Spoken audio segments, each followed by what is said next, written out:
America's North by South is about a broad view of the Americas, right, and challenging hegemonic perspectives on the Americas.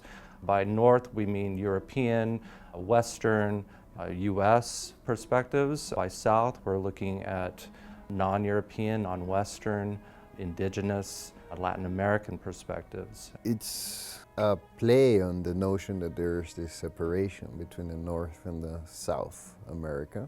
And it's a questioning of that separation, because that separation speaks of a history of colonialism, a history of slavery, a history of racism that takes place in North America, takes place in South America, and then speaks of a history in which North America becomes the oppressor of South America as well. So there's an internal colonialism on the North and the South, and then there's an imperialism of the North upon the South.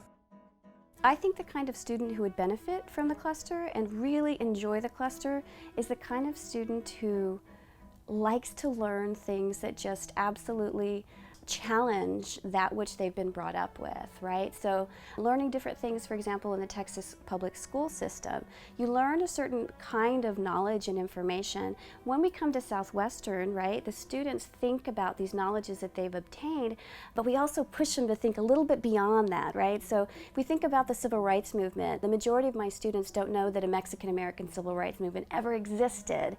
Well, it was huge, especially within Texas. Those are the kinds of things that we want to encourage upon the students, right? To want to question, to want to know more, whether it be about political, economic, spiritual, artistic practices and beliefs, ideologies within the Americas, broadly speaking, right? Or the kinds of spiritualities, economics, artistic expressions that question and challenge authority, that help people to understand where they came from. I think that's another thing that will come out of these kinds of classes, that students not only have an appreciation for the diversity of experiences within the Americas, but their own.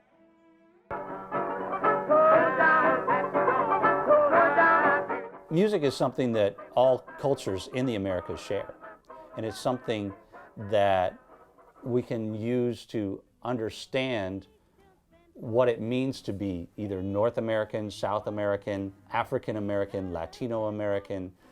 All of those identities, Mexican American, have their own unique musical cultures that help to define what it means for those subsets of Americans to define their own culture.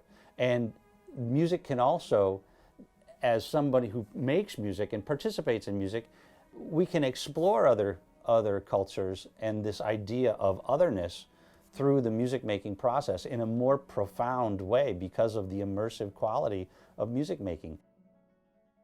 I want students to understand that they need to think about the American experience as an experience that's not informed by platitudes. So I want them to not, go the easy route and to say, we went through all of these, hardships, but we can come together and be happy now and, exist in this easy harmony. I actually think that there's something productive about moments of conflict. There can be something productive about engaging in a difficult conversation that might bring to light truths that have been buried. And I think the point of that is not to become so mired in all of that you become depressed or uncertain about how to move forward. I think that there is a kind of therapeutic potential that could be involved in having these kinds of moments of conflict. What is the ideal student for this kind of paideia? The ideal student for any kind of paideia is a student who's curious about themselves and the world around them. I think for this one in particular, I think a student who has a sort of deep commitment to or passion for thinking about questioning answers, right, more than answering questions, and for exploring the world around them, but also that as a vehicle for exploring themselves and their sense of identity, who they are and what they're about and who they want to be. And doing that in a setting, in a community setting, in a communal setting, right?